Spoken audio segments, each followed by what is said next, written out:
أعزائي المشاهدين، أهلا ومرحبا بكم في حلقة جديدة من برنامج القانون والمجتمع، ومشكلة جديدة من ضمن المشاكل المجتمعية اللي بتثار داخل المجتمع المصري في إطار العلاقة بين الزوجين. المشكلة اللي هنتكلم عنها النهاردة هي مشكلة الطاعة والنشوز. طبعا كلنا عارفين ان عقود او عقد الزواج رتب حقوق متقابلة على كلا الزوجين. في الوقت اللي ألزمت فيه الشريعة الإسلامية الزوج بأنه يقوم بالإنفاق على زوجته، في ذات الآن ألزمت الزوجة بأن تكون طيعة وأن تكون هناك طاعة من قبلها لهذا الزوج، باعتبار أنها حق متقابل لهذا الحق. ومن هنا قرر الفقهاء أن يكون الإنفاق في مقابل الطاعة، طالما أن هذا الزوج هيأ للزوجة مسكن يليق بحال الطرفين. وبدأ المشرع يعني بتنظيم هذا الموضوع اللي هي مسألة الطاعة، واللي نصت عليها المادة 11 مقرر ثانيا من القانون 100 لسنة 85. ولكن البعض من الأزواج بيستخدم هذا الموضوع أو هذه الوسيلة ويستغل ظاهر النصوص القانونية في أن تكون صوت يتم محاربة الزوجة به من خلال إسقاط حقها في النفقة، لأنه من المعلوم بالضرورة أن الزوجة إذا امتنعت عن طاعة الزوج ترتب على ذلك وقف النفقة الخاصة بها من تاريخ الامتناع، ورتب على ذلك أيضا أنه بتعتبر هذه الزوجة ناشزا وخارجة عن طاعة زوجها. كل ما يترتب على هذا النشوز أن تعتبر هذه الزوجة قد وقفت نفقتها من تاريخ هذا الامتناع. وعشان المشاهد يعرف الموضوع ويكون ملم بكافة تفاصيل هذا الإنذار أو هذه الدعوة، هي دعوة الزوج بالطاعة، ودي بتكون من خلال وسيلة رسمية حددها القانون في المادة 11 بأنها بتكون بدعوة الزوج على يد محضر بموجب إنذار رسمي موجه إلى الزوجة. هذا الإنذار لابد أن يكون مبين في المسكن الطاعة ومبين بيانا نافيا للجهالة، شريطة أن يكون هذا المسكن يليق بحال الزوجين، وأن يكون مستوفي لكافة الأدوات الشرعية والمعيشية التي تسمح بأن يكون مسكن شرعي. ولكن طبعا قبل أن نخوض في هذه التفاصيل دعونا أولا نوضح لحضراتكم أن أركان الطاعة رقم 1 استوجب القانون حتى يقوم الزوج بممارسة هذه الرخصة أن يكون هذا الزوج قد هيأ مسكن شرعيا للزوجة حتى يمكن في أن يقوم بدعوتها في هذا المسكن. رقم 2 أو الركن الثاني من أركان الطاعة أن يكون هذا الزوج أمين على الزوجة نفسا ومالا، وأن يكون رقم 3 الركن الثالث أن يكون قد أوفاها عاجل صداقها اللي هو مقدم الصداق.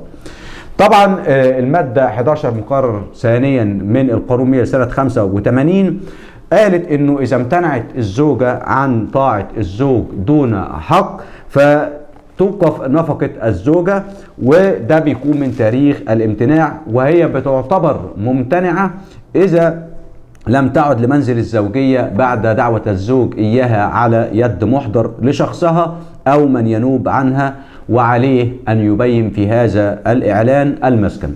وطبعا عشان نكون بنتكلم بنوع من الوضوح اكتر، اللي بيحصل ان الزوج بيوجه انذار طاعة، انذار بيدعو فيه الزوجة لمسكن الطاعة. هذا الانذار بيكون عن طريق المحضرين او عن طريق قلم المحضرين، بيوضح في هذا الانذار المسكن، عنوانه، الجيران، وجميع الحدود المعتادة اللي احنا بنبينها اللي هي حد البحري، الشرقي، القبلي، الغربي، حتى تستطيع الزوجة انها تكون على علم بهذا المسكن، وان يكون هذا المسكن مبين لها بيانا كافيا ونافيا للجهالة. ورتب القانون هنا على عدم بيان المسكن او ان البيان يكون مجهل، المسكن يكون مجهل، ان يعتبر هذا الانذار باطل ومعيب، ويجوز للمحكمة في هذه الحالة انها تقضي بعدم الاعتداد بانذار الطاعة، لانه طبعا المسكن هنا بيكون مجهل.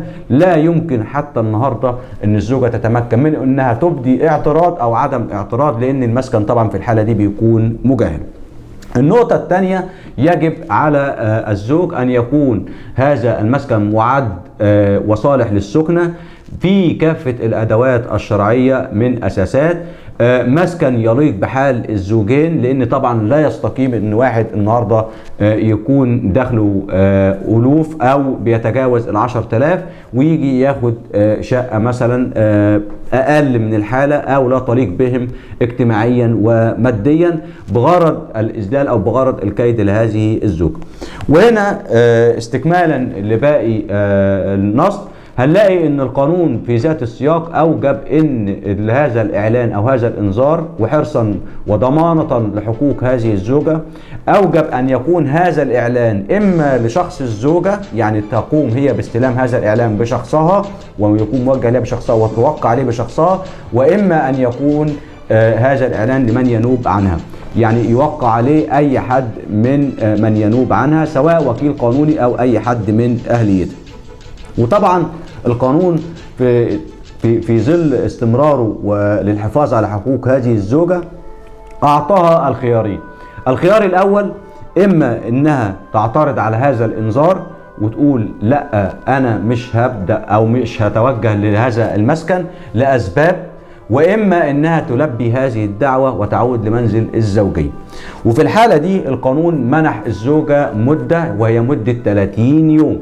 30 يوم من حق الزوجة هنا انها في خلال ال 30 يوم انها تعترض على هذه الدعوة من قبل الزوج بدعوة بيتم رفعها، دعوة مبتدأة بيتم اقامتها امام المحكمة الابتدائية. الدعوة دي لابد انها تقام خلال 30 يوم كما هو واضح من النص، والا يسقط حق الزوجة في الاعتراض على هذه الدعوة، وتعتبر هنا ده ميعاد سقوط، وفي الحالة دي بتعتبر الزوجة ممتنعة لأنها لم تقم بتسليم نفسها ولم تقم بالاعتراض على الإنذار أو على الإعلام في خلال المدة اللي حددها ونص عليها القانون.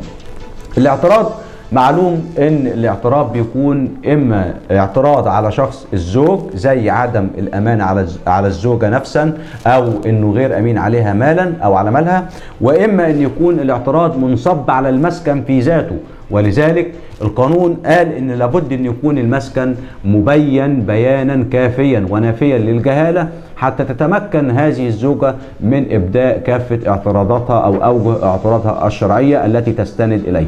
أما وإن هو يخفي هذا البيان فهذا بيعد عدم تمكين لها من إبداء كافة الاعتراضات، وأعطى القانون هنا في هذه الحالة للمحكمة إنها تقضي بعدم الاعتداد بهذا الإنذار لأنه خال من بيان المسكن أو كان البيان بتاعه مجهل ومبهم. جدير بالذكر برضو في نقطة المسكن انه اذا تم دعوة الزوجة على مسكن معين فلا يصح للزوج انه يعدل هذا المسكن او ان يقوم بتغييره او تبديله، سواء كان قدام محكمة اول درجة او امام محكمة الاستئناف. وإذا حصل وقام الزوج بتغيير المسكن أو أبدى حتى هذا الطلب شفهة أو كتابة وتم إثباته في محضر الجلسة فهذا بيستوجب ويوجب على المحكمة أنها تقضي بعدم الاعتداد بالإنذار، لأن هنا النهاردة بيعتبر الإنذار قد خلا من بيان المسكن. ولكن البعض زي ما قلت لحضراتكم ان هو بيستخدم هذه الوسيله من باب الكيد ومن باب ارهاق الزوجه ماديا، لان طبعا كل انذار هو بيقوم بتوجيهه للزوجه بيتطلب منها انها تقوم بالاعتراض عليه بدعوه، وده طبعا بيتم عن طريق احد الساده المحامين وبيقوم بعمل دعوه بترفع امام القضاء وبيتم كده بقلم الكتاب، ودي طبعا بتتكبد نفقات سواء اتعاب محامي او مصاريف بيتم سدادها. فالبعض بيلجأ للنقطة دي ويبعت انذار واثنين ودعوة واثنين وثلاثة واربعة وعشرة من باب الكيد لهذه الزوجة، لدرجة ان ممكن الزوجة النهاردة لو بتاخد منه 500 جنيه نفقة او اكتر او اقل، كل شهر يبعت انذار جديد فتستغرق ما تقوم بتحصيله منه من نفقات، وده بيعتبر من قبيل الكيد للزوج. ولكن القانون هنا النهارده اوجب على الزوجه التزام اولا انها لما تيجي تعترض على هذا الانذار او تلك الدعوه يجب عليها ان تبين في صحيفه الاعتراض الاوجه الشرعيه التي تستند اليها، سواء كان متعلقه بالمسكن نفسه كان يكون المسكن غير شرعي، او انه يكون مشغول بسكن الغير في حد تاني مقيم في المسكن دوت. والنقطة الثانية ان تكون الاعتراضات منصبة على شخص الزوج نفسه، زي عدم الامانة على الزوجة نفسا او مال. ولكن القانون زي ما قلت رتب عدم الزام الزوج بالانفاق اذا لم تقم الزوجة بالاعتراض على هذا الانذار ولم تقم بالعودة لمنزل الزوجية. وفي اطار الاعتراضات بعض احكام القضاء اتجهت الى ان عدم انفاق الزوج على الزوجه لا يعد من قبيل الاوجه الشرعيه التي يمكن الاستناد اليها للخروج عن طاعه الزوج، لانه بيمكن للزوجه النهارده انها تلجا للقضاء وانها تحصل على حكم بالزامه بالانفاق عليها، وخاصه اذا كان له مال يمكن التنفيذ عليه. وطبعا هنا النهارده القانون رتب اثار في حالة عدم الاعتراض على هذا الانذار يتم وقف النفقة، وفي حالة تانية لو ان تم الاعتراض. هنتكلم عن فرضية عشان المشاهد او المستمع ما ما يختلطش عليه الامر. والفرضية الاولى اللي هنتكلم عليها هي فرضية ان يتم الاعتراض على هذا الانذار ويقبل، وان الاعتراض دوت يتم رفضه سواء من حيث الشكل او من حيث الموضوع. في حالة قبول الاعتراض دوت لو اتقبل بيترتب عليه اعتبار هذه الدعوة او هذا الانذار كأن لم يكن، اي كأنه لم يتم توجيهه، لان طبعا النهاردة الاسباب بتاعتها اسباب شرعية واسباب قانونية. واذا تم رفض هذا الاعتراض، لو ان بقى اتعمل اعتراض بدعوة امام القضاء والمحكمة بحثت هذه الاسباب ومكنت الطرفين اثباتا ونفيا لهذه الحيثيات او لهذه الاوجه التي تم ذكرها في صحيفة الاعتراض، ففي الحالة دي اذا تم رفض الاعتراض يتم وقف النفقة من تاريخ الاعلان، من تاريخ ما تم توجيه الدعوة ومن تاريخ ما راح الانذار وتم اعلانها به. النقطة الثانية او الفرضية الثانية هي في حالة اذا لم يتم الاعتراض من الاساس، يعني الزوجة لم تعترض على هذا الانذار ولم تقم ايضا بالذهاب او بالعودة الى مسكن الزوجية، وفي الحالة دي النفقة بيتم وقفها من تاريخ انتهاء ميعاد الاعتراض، لان هنا النهارده الميعاد ميعاد سقوط، فال30 يوم ده ميعاد بيعتبر ميعاد سقوط، يتم وقف النفقة ليس من تاريخ الانذار او الاعلان ولكن من تاريخ انتهاء الميعاد، من تاريخ انتهاء ميعاد ال30 يوم، وهي المدة المحددة قانونا حتى تقوم الزوجة فيها بالاعتراض. جدير بالذكر ايضا انه لا يمكن ان يتم اضافة اسباب بعد رفع الدعوة، يعني الزوجة النهاردة لو أقامت دعواها واعترضت على إنذار الطاعة نتيجة 1 2 3 4 أسباب، ما ينفعش إنها تيجي بعد كده وتضيف أسباب جديدة أثناء نظر الاعتراض أو حتى قدام محكمة الاستئناف، ولكن بتبقى مقيدة بما أبدته من اسباب ايا كان زي ما قلت لحضراتكم، سواء كان الاسباب اللي ابدتها متعلقه بشخص الزوج او متعلقه بالمسكن لعدم شرعيته او لكونه مشغول بسكن الغير. ولكن النهارده الموضوع زاد فظاعه وزاد شراسه حينما استغل البعض ظاهر النصوص القانونيه وبات يقوم بتكرار هذا الانذار، لدرجه ان في بعض الحالات وفي بعض القضايا يعني شفت ما يقرب من 20 انذار طاعة في خلاف واحد. 20 انذار طاعة مطلوب من الزوجة فيها انها تعمل 20 دعوة، 20 قضية، 20 اعتراض على 20 انذار. طبعا النهارده الزوج واضح جدا من خلال هذا الكم المبالغ فيه انه لما يعمل 20 انذار النهارده، وخاصه اذا كانوا متلاحقين زمنيا او قبل ان يفصل في اي دعوه من الدعوه ديت، فده طبعا واضح جدا انها وسيله بغرض الكيد لهذه الزوجه وبغرض تكبيدها نفقات ومصاريف التقاضي واتعاب محاماه وبغرض ارهاقها ماديا بشتى النواحي. ولكن طبعا النهارده القانون منطق قبل ان يكون نصوص، والمنطق هنا النهارده بيقول ان احنا اذا قام الزوج بعمل انذار طاعه للزوجه فيجب عليه الا يقوم بارسال انذار اخر قبل ان يتم الفصل نهائيا في الانذار الاول. يعني لا يصح ان هو يعمل انذار وبعد كده يعمل انذار تاني وثالث ورابع وعاشر، وان كان الطاعه او النهارده الانذار ده حق للزوج، الا انه لا يجوز له ان يسيء استعمال هذه الرخصه او هذا الحق. طيب ما هي النتيجه المترتبه على ان الزوج النهارده يقوم بعمل اكتر من دعوه؟ بيعتبر النهارده هذا الامر بيشكل اساءه لاستعمال حق التقاضي. والحقيقه ان مؤسسه ومركز بيت الامه كان من ضمن ما حصل عليه من احكام انا شخصيا بعتبرها بمثابه يعني سبق قضائي، وبتعد اكبر تكريم واكبر رد لحق الزوجه ورفع الظلم عنها، حينما في احد الدعاوى كان الزوج فيها بعت 3 انذارات متلاحقه زمنيا ورا بعضها، وقبل ان يتم الفصل في اي اعتراض مبدى من قبل الزوجه كان يجي انذار تاني، وبعد ما نرفع الدعوه الاعتراض يجي انذار ثالث. وبفضل الله حصلنا على حكم بعدم الاعتداد بهذه الانذارات واعتبارها كأن لم تكن وكافه ما يترتب عليها من اثار. وكان من الجميل ان احنا لما اقمنا دعوه امام القضاء المدني كان الحمد لله حصلنا على حكم منصف لهذه الزوجة، واستطعنا أننا نثبت للقضاء أن هناك خطأ مرتكب من قبل الزوج حينما يقوم بملاحقتها واستخدام هذه الوسيلة عمال على بطال انذارات وقبل أن يفصل في أي منهم، فهذا الأمر بيعتبر إساءة لاستعمال حق التقاضي، وقضي في هذه الدعوة بالتعويض لتلك الزوجة بمبلغ مالي على ما أعتقد 3000 جنيه. وهنعرض لحضراتكم الحكم زي ما هيظهر قدام حضراتكم على الشاشة لو أحد السادة الزملاء حب يستخدم الأسانيد القانونية على سبيل الاسترشاد. وده النهاردة بيأكد إن دي إشكالية أهو واضح قدام حضراتكم الحكم.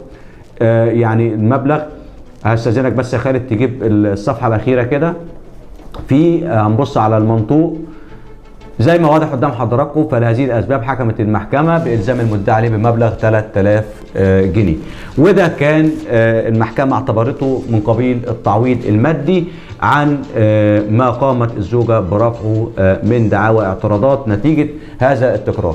وهنلاقي ان في حيثيات الحكم انه هذا التقارب الزمني والتلاحق الزمني، لان طبعا في الحالة المعروضة قدام حضراتكم على الشاشة كان بيتم ملاحقة الزوجة كل تقريبا ما يقرب من اسبوع بيتم انذارها بانذار جديد، وده طبعا اللي كان بيأكد للمحكمة وبيأكد للقضاء ان في اساءة استخدام لهذا الحق.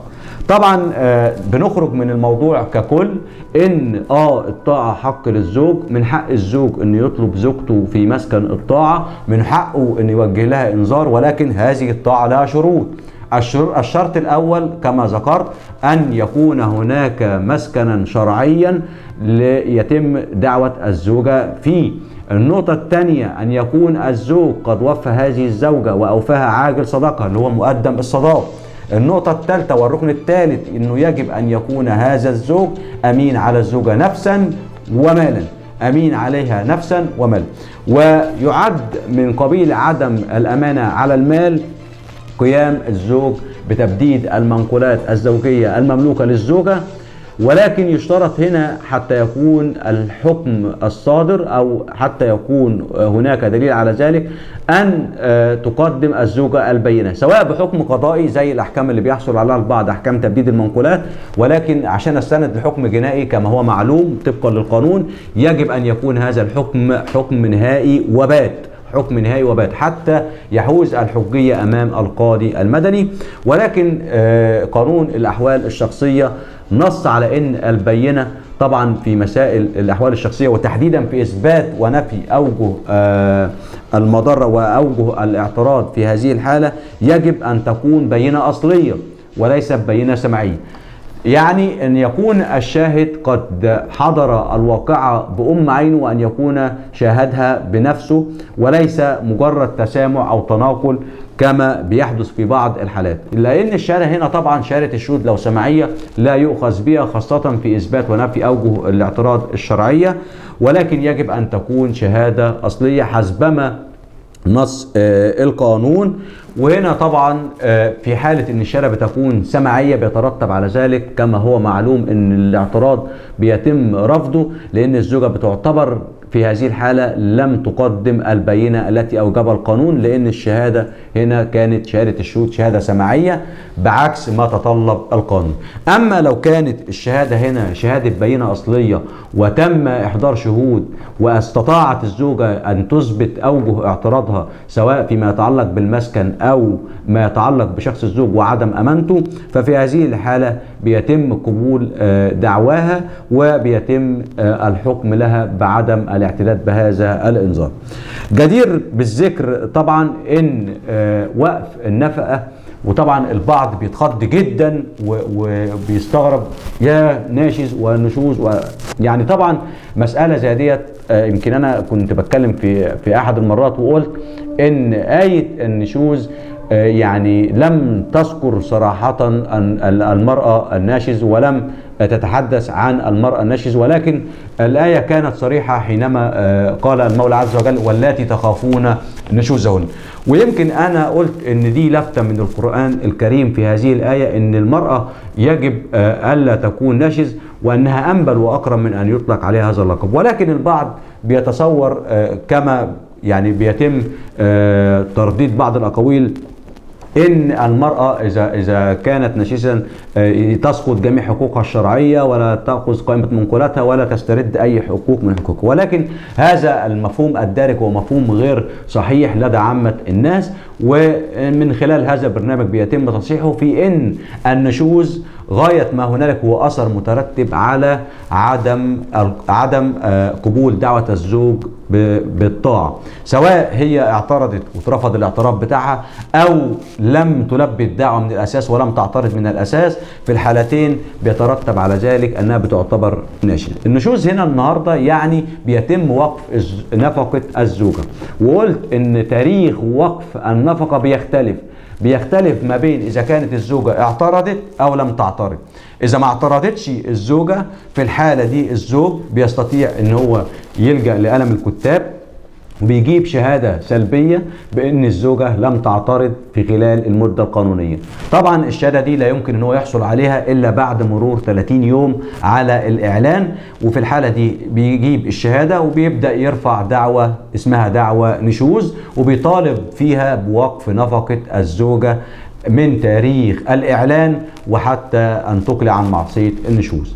الأمر الثاني لو إن هي عملت اعتراض وأقامت دعواها ولكن ثبت عدم جدية هذه الأسباب وعدم صحة هذه الأوجه التي استندت إليها، في هذه الحالة بيتم طبعا وقف النفقة من تاريخ الإعلان، على عكس إذا لم يتم الاعتراض زي ما قلت لحضراتكم إن ده ميعاد سقوط. في حالة عدم الاعتراض نهائيا بيتم وقف النفقة من تاريخ انتهاء الميعاد. أما إذا اعترضت ورفض الاعتراف بتاعها فيتم وقف النفقة من تاريخ الإعلان. أكرر مرة أخرى، إذا لم يتم الاعتراض نهائيا واستطاع الزوج أن يحصل على شهادة سلبية، ففي هذه الحالة بيتم وقف النفقة من تاريخ انتهاء الميعاد وحتى يتم الإقلاع عن معصية النشوز. أما إذا اعترضت الزوجة وتم رفض الاعتراض بتاعها، ففي هذه الحالة بتوقف النفقة من تاريخ الإعلان وحتى الإقلاع عن معصية النشوز. إذا النهاردة مصطلح الناشز ليس بالضخامة التي يصورها البعض، او انه كما يعني بيتم التداول احيانا انه بيتم اسقاط جميع حقوق الزوجه، وانها اصبحت بذلك لا يمكنها انها تاخذ اي حق من حقوقها الشرعيه، وده طبعا مفهوم خاطئ. كل ما هنالك انه بيتم وقف النفقه المستحقه لهذه الزوجه. طيب هل له اي علاقه بنفقه الصغار؟ لا.